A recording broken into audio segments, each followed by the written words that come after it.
అండి. నా పేరు కత్తి కనకారెడ్డి. తోపుచర్ల గ్రామం మాది.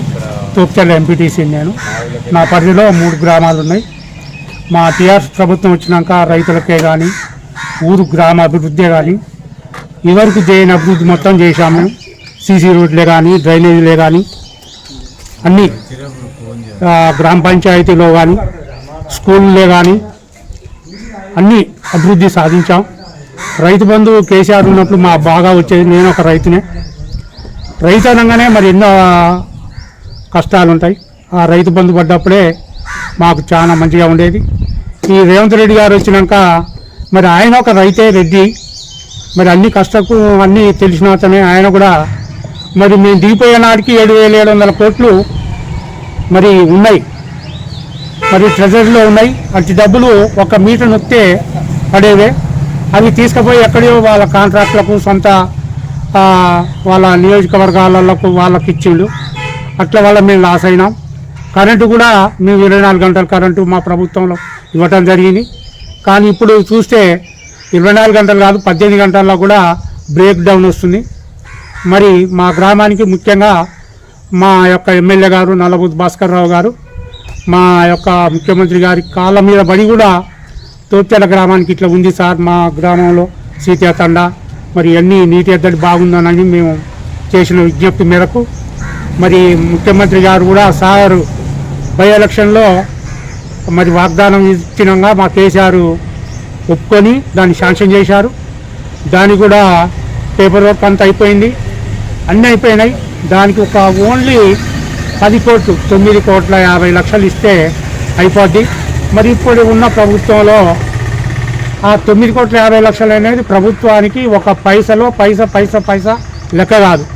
ఇప్పుడున్న గెలిచిన నాయకులు, మా గ్రామంలో ఉన్న నాయకులు మరి పోయి ఆ 10 కోట్లు అన్నీ టెండర్ సిస్టమ్ అయిపోయింది, అన్నీ అయిపోయినాయి.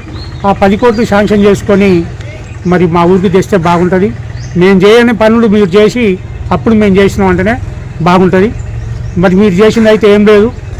రేవంత్ రెడ్డి గారు ఏం చెప్పారు, ఒక 6 మరి మేము సంక్షేమ పథకాలు చేసామని చెప్తుండే.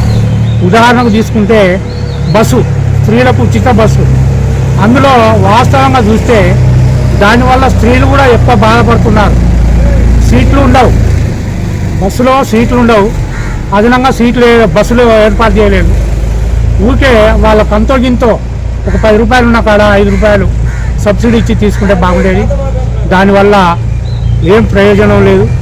ఇక ఇంకా ఏం స్కీములు, ఇప్పుడు ఆయన గ్యాస్ ఏదైతే సెంట్రల్ గవర్నమెంట్ది, ఆయన గ్యాస్ ఇచ్చే అవకాశం ఉండదు. సబ్సిడీ ఆయన మొత్తం మేము కట్టి తీసుకుంటేనే మళ్ళీ సబ్సిడీ వేస్తాడట. మరి నిన్న మొన్న మరి మోడీ గారు 100 రూపాయలు తగ్గించినామని చెప్పిండు. ఈయన ఇచ్చేది ఏంది? ఇక ఇప్పుడు 800కు వస్తుంది, ఆయన 300లేనా ఇచ్చేది? దానివల్ల కూడా మాకు ఏమి వీళ్ళు వాగ్దానాలు చేసారు కానీ ఏది ప్రజలకైతే ఈయన చేసింది ఏం లేదు. ఇప్పటికీ 90 రోజులు కావస్తుంది. కాంగ్రెస్ సాధించింది మామూలు ప్రజలకు కానీ ఏదైనా సాధించింది ఏం లేదు. ఇప్పటికి కూడా మా గ్రామంలో కానీ మన రాష్ట్రంలో ఎక్కడ చూసినా మేం చేసిందే ఉంది కానీ వీళ్ళు వచ్చి ఇంతవరకు ఏమీ సాధించింది లేదు. మాటలే ఏమన్నంటే ఇది అది చేసారు, ఇది చేసారు. నువ్వు చేసి చూపెట్టాలి. నువ్వు కూడా చేసి ఇది చేసినాం మా టైంలో అని చేసి చూపెట్టాలి. మేము కోరిన మీదట మా ఎమ్మెల్యే భాస్కర్ రావు గారు మరి ప్రజా హాస్పిటల్ కూడా ఏర్పాటు చేసి శాంక్షన్ చేయడం జరిగింది. అది పురోగతిలో ఉన్నది. దాన్ని చేపించుకున్న మరి ఇప్పుడున్న గెలిచిన నాయకులు ఎమ్మడి తిరగాలి. వాళ్ళ ఎమ్మెల్యేతోని ఆ లిఫ్ట్కి కానీ దీని కానీ పైసలు శాంక్షన్ చేయించుకోవాలి. మరి మేము ఉంటే అన్నీ ఇప్పుడు అయిపోవు. మాకు అధికారం లేదు కాబట్టి చూస్తున్నాం. సరే వాళ్ళు ఏ విధంగా చేస్తారో అనేది మేము చూస్తున్నాం. ఎవరున్నా ప్రజలకు కావాల్సింది అభివృద్ధి.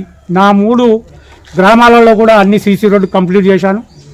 మరి డ్రైనేజీలు కూడా కంప్లీట్ చేశాను. మరి గ్రామ పంచాయతీ బిల్డింగ్ సీతాతండలో కంప్లీట్ చేశాను. మరి ఇసుక బయడంలో సీతాతండ మాదిరిగానే అక్కడ కూడా శాంక్షన్ అయింది. అది అన్ని పురోగతిలో ఉంది. అన్నీ మంచిగానే ఉన్నాయి. మేము చేసినాం. వాళ్ళైతే ఇంతవరకు ఏ ప్రజలకు కానీ ఏమైనా చేయలేదు. రైతు రుణమాఫీ డిసెంబర్ 9 నాడు చేస్తానని చెప్పేసి అన్నాడు సీఎం రేవంత్ రెడ్డి గారు. దాని మీద ఇంతవరకు కాలేదు. దాని మీద స్పందన ఎట్లా ఉంది సార్? ఆ స్పందన అనేది ఉత్తమ మాటలు చెప్పొద్దు సార్. ఏదైనా రుణమాఫీ అన్నాడు, నేను కూడా ఎదురు చూసినా. నేను ఒక రైతునే అవుతుందని. మరి 2 లక్షలు ఇస్తా అన్న ఆయన ఏమన్నా మా కేసీఆర్ గారే 1,00,000 రూపాయలకే మరి ఒక టైంలో ఇవ్వలేక బై టు బై ఇచ్చుకుంటూ వచ్చిండు. 2 లక్షలు ఇచ్చేది కాదు. ఆ వాగ్దానం నమ్మి అనవసరంగా పెట్టే తల్లిని పోగొట్టుకున్నారు. ఇప్పుడు బాధపడుతారు. 90 రోజులు రాలేదు. అప్పుడు అయ్యో కేసీఆర్ ఉన్నప్పుడు మాకు 4,000 ఇస్తా అన్నాడు, పాప ఆయన ఉంటే ఇచ్చేవాడు అని ముసలోళ్ళు అంటున్నారు. రైతులు కూడా మాకు తెల్లారి మాకు డబ్బులు పడు అట్లా పోయినాయి అంటున్నారు. ఏది కూడా వీళ్ళు చేస్తలేరు. ఉచిత కరెంటు మీద స్పందన ఎట్లా ఉంది సార్ గ్రామాల్లో? ఉచిత కరెంటు మేము 24 గంటలు ఇచ్చినాం. మరి వీళ్ళు ఏమీ ఇస్తలేరుగా. వీళ్ళ వల్ల కాదు. కొత్త ఏది మరి పవర్ ప్రాజెక్టులు ఏం చేస్తలేరు. మేము కట్టినాయి అవన్నీ. మరి యాదాద్రి కానీ కొత్తగూడెం భద్రాద్రి కానీ ఇవన్నీ మేము చేసినాయి. ఇంతవరకు ఏది లేదు. మీ ఎంపీటీసీ పరిధిలో ఎంతమంది దళిత బంధు వచ్చింది సార్? మా కాడ రాలేదు సార్. ఎందుకంటే బైపీ అది ఒక సీరియల్ ప్రకారం వస్తూ ఉంటుంది. అయితే ఎలక్షన్ కోడ్ ఉండే వరకు మనం ఆగిపోయినాం. మా 3 గ్రామాలకు కూడా రాలేదు. అయితే ఈ ఎలక్షన్ మేము వస్తే మాత్రం వెంబటే ఇప్పించేవాళ్ళం. ఈ డబుల్ బెడ్రూమ్ ఇల్లు ఏమైనా వచ్చినాయి మీ గ్రామం? మా కాడ రాలేదు సార్. అది కూడా స్కీము 1 by 1. ఈ మొలకపట్నం ఇట్లా వచ్చినాయి. ఒక గ్రామం తర్వాత ఒక గ్రామాన్ని ఇచ్చుకుంటూ వస్తారు. ఎవరైనా ఒకసారి చేయాలంటే చేయలేరు. చాలా మంది ప్రొసీడింగ్లు ఇచ్చినాక దళిత బంధు గ్రౌండింగ్ బంద్ చేసి డబ్బులు ఇవ్వట్లేరు అని చెప్పేసి కొంతమంది దళితులు ఆరోపిస్తారు. మీ స్పందన ఎట్లా సార్? అంటే ఏముందంటే సార్, అల్లా ఒకటి వాస్తవం చెప్పాలంటే అందరికి పెట్టాలంటే ఒకసారి పెట్టలేము. ఒకరిని పెట్టేవారికే ఇంకోటి ఏమంటారు నాకే రావట్లేదు ఇదంతా ఒకటని అదొక బూటకం. మేముంటే మాత్రం తప్పకుండా దళిత బంధు సక్సెస్ చేసేవాళ్ళం బై టు బై. అయితే రానున్న పార్లమెంట్ సర్పంచ్ స్థానిక సంస్థల ఎలక్షన్ ఉద్దేశించి మీరు ప్రజలకు ఏం చెప్దాం అనుకుంటారు సార్? ఇప్పటికైనా జరిగింది, మనం చాలా నష్టపోయాం. మరి చక్కనైన పరిపాలన పోగొట్టుకున్నాం. ఇప్పటికైనా మన సత్తా ఏందో ఎంపీ ఎలక్షన్లో కానీ లేకపోతే సర్పంచ్ ఎలక్షన్లో కానీ మన నాయకుడిని మళ్ళా టీఆర్ఎస్ ప్రభుత్వంలో ఎవరు నిలబడ్డా మంచిగా గెలిపించుకొని మంచి చేయాలని నేను కోరుకుంటున్నాను. ప్రజలు కూడా కోరుకునేది అదే. చివరగా మీ ఇక్కడ భాస్కర్ రావు ప్రధాన కారణం ఏంటి సార్? ప్రధాన కారణం మా ఎమ్మెల్యే గారు చేసేది చాలా మంచి పనులు చేశారు.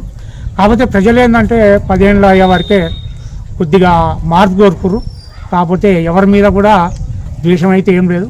సార్ కూడా ఎన్నో చేసాడు. మేము చెప్పిన పనులు కానీ మరి కళ్యాణ లక్ష్మి కానీ సార్ మాకు కావాలన్నా కానీ అన్నిటికీ పెట్టించారు. కళ్యాణ లక్ష్మి ఇంతవరకు ఒక్కటి కూడా రాలే. పెళ్ళిళ్ళు అయినాయి. లిఫ్ట్ కాగానే శాంక్షన్ చేయించారు. గ్రామ పంచాయతీలు కావాలని ఇచ్చిండు. రోడ్లు కావాలని ఇచ్చిండు. ఆయన కూడా మాకు నష్టం ఏం చేయలేదు. కాకపోతే ప్రజలు మార్పు కోరుకోరు. ఒక్క ఊళ్ళో కాదు, మొత్తం టోటల్ రాష్ట్రంలో మార్పు కోరుకోరు కాబట్టి పోయారు.